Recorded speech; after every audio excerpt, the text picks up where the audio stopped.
All right, Celtics falling to the Portland Trailblazers, 114-108 out in Portland. And Tom Giles, Chris Forsberg, Eddie House here with you. Celtics had a couple opportunities to take the lead when they're down by one, missed a couple threes. You had Hugo Gonzalez, Derek White. They each had an opportunity at it. And then you had some crucial turnovers by the C's down the stretch there that cost them. And obviously Donovan Clingan with that putback, getting the bucket and the foul. Eddie, your thoughts on this one? A game in which the Celtics had a nice 8-point lead at the half, but Portland clawing their way back and just too much. At halftime show, Giles, what did I say?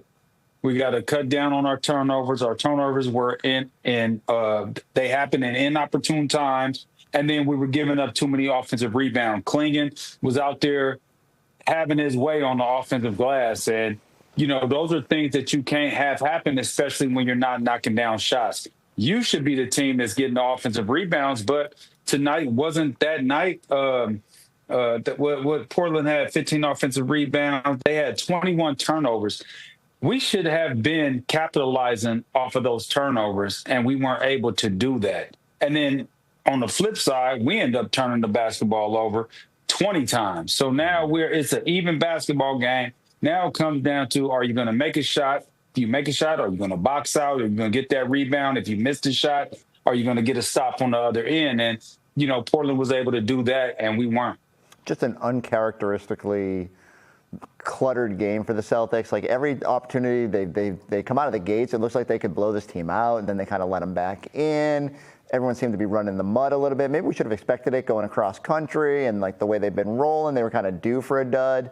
But from Peyton Pritchard, who always plays well against Portland, not having it. Anthony Simon's back home. He's a -15 after we spent the whole pregame show raving about his plus-minus. And just so many errors down the stretch for guys that just don't normally make them. JB not going to the rim on that late flare when trying to get to the corner when they could have gotten easy two. Even the rebounding issues with Ugo giving up the and one, trying to get position there at the end. So just not locked into the level that you need to be on a given night, and they paid for it. All right, so they fall in this one. So now 1-1 on the road trip. Next up, it's Utah on Tuesday, as they continue on with this 5-game trip, and the Celtics now 9-7 on the road this season. Bringing in Drew and Scal now, and Scal talked about in the pregame that this would be a tough spot for the Celtics, and it proved to be, especially down the stretch. Fellas, your thoughts on the C's coming up short here tonight? Yeah, I mean, this is a perfect example, Giles, of the importance of each possession down the stretch of these games. I mean, a couple mistakes for the Celtics and a couple made shots from the Blazers, and that's really all she wrote. A little strange, I thought, Scal, and just surprising that Brown and White were not on the same page twice down the stretch. Yeah, I mean, it was a weird game for us. I don't think that we played well at all, and I think Portland played like a desperate team. They made a ton of mistakes early on, and I'm with Eddie. We should have been up by 20, as bad as Portland was playing. And they cleaned up some things. Give their coaching staff a lot of credit. Like the stuff that they were doing in the first half, that was just like, I'm scratching my head, like, why are you doing this? And they were turning the ball over because of it. They cleaned those things up. They made some tough shots. And then, yeah, you're like, a lot of things will point to our execution down the stretch. I get what they were trying to do, but that's not where this game was lost. Yeah, the Blazers were throwing it all over the yard early, and the Celtics ended up with almost as many turnovers, 21-19 in that category. We're talking about the worst turnover team in the league in Portland, more than 17 a game.